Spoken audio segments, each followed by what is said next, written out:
15 वर्षापूर्वी पोरगी जर नवऱ्याच्या घरी निघली तर आई तिला सांगत होती पोटभर खायचं आणि दणकून काम करायचं. तक्रार आली तर तू येईन मी येईन.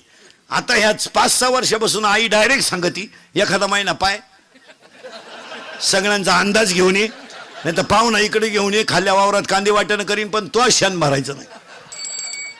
इतक्या धरी कीर्तनात बसलेली तुझ्या पोरीचा तुझा फक्त 4 दिवस फोन नाही, फक्त बोटवर कर.